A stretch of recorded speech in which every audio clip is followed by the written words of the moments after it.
Hello, good evening mga ka-agri. Ang video natin ngayon ay tungkol sa pagluluto. Gagawa po tayo ng tukwat baboy. Susubukan natin kung ito ba ay masarap sa ating version ng pagluluto ng tukwat baboy. Dahil ipapakita ko sa inyo yung mga ingredients.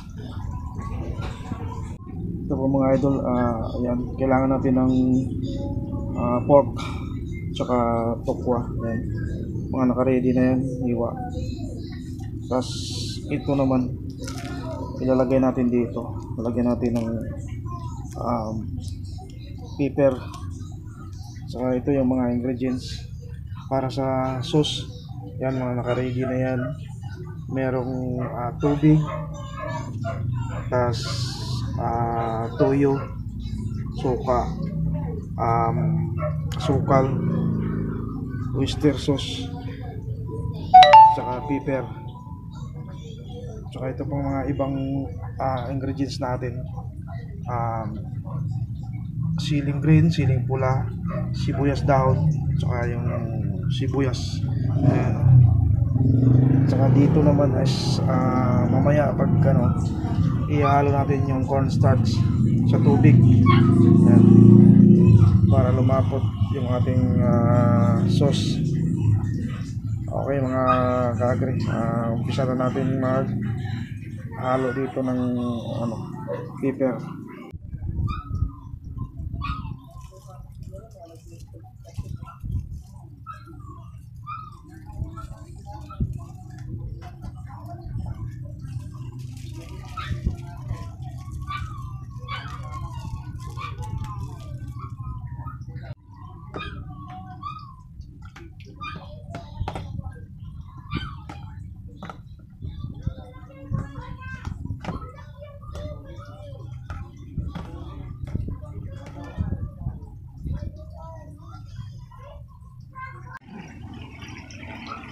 So ayan, nakasalang na pati yung pork natin, salang na.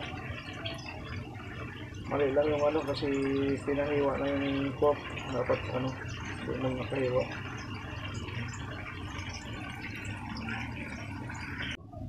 So ayun mga ka-agri, habang tayo ay pipreto, i-ready na natin itong ating sauce. Ayan, ito yung oyster sauce.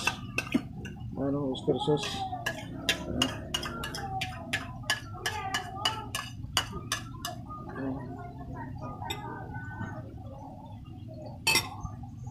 Lagyan natin yung tubig.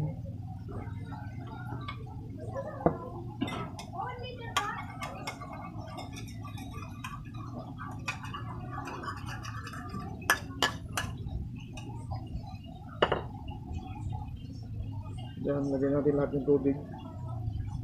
Tapos yung toyo. Ayan. Yung suka, vinegar.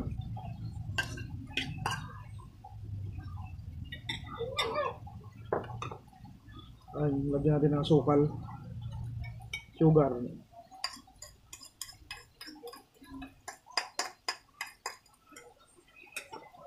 Haluin natin. Nasa inyo na po yung kung anong panlasa ninyo. Pwede yung damihan ng asukal o damihan ng oyster sauce.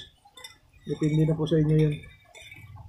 Ayan, nahalo natin to. Pagkatapos ng ating nakasalang doon, isasalang din natin to. I-ready lang natin. So ito naman yung cornstarch para pampalapot na kaya pag isalang na natin ito. Isalang na natin itong sauce natin. So lalagyan natin ng tubig. Ayan.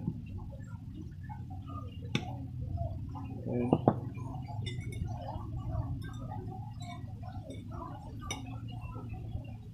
So haluin lang natin itong oyster cornstarch. Ito yung cornstarch. Ito yung lalagay natin mamaya pag isinalang natin yung sauce natin. Lalagay natin to para lumapot. Ayan. Ating pork, saka yung ating tokwa. Yung ating tokwa. Iwain pa natin yan. Yan ay ating pork mga kagre. Yan. Iwain na natin yan. Para ihalo natin dito. Ayan. Nakahiwa-hiwa na rin yung tokwa. So ayun guys, tapos na nating hiwa-hiwain yung karneng baboy at saka yung tokwa.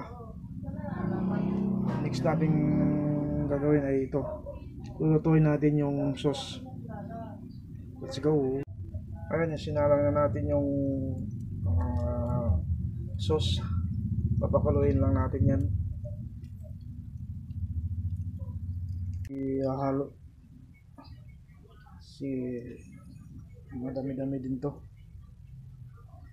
Ayan, itong ihalo na natin.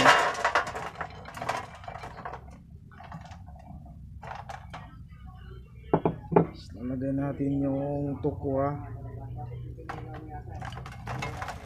Antay lang natin yung sauce. Haluin natin mamaya. Ayan. Ayan na yun. Ayan na, kumulo na. So, ihalo natin tong merong cornstarch para lumapot. Ayan.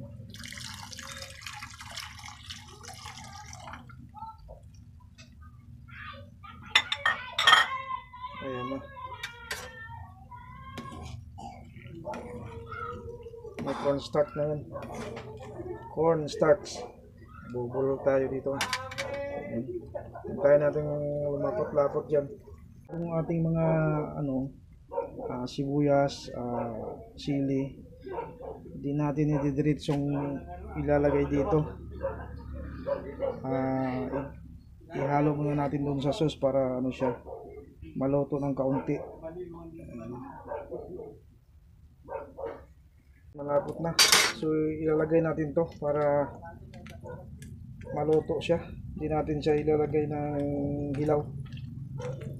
Ilalagay natin siya ng para maluto ng kaunti. Saglit lang para maluto lang siya ng kaunti.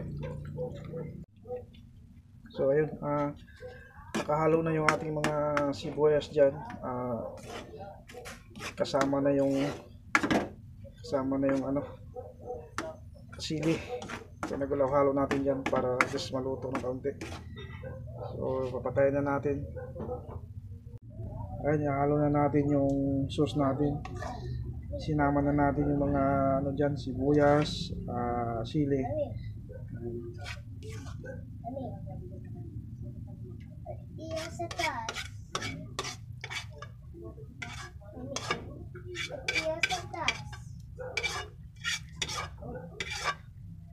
Ayan, ang bango.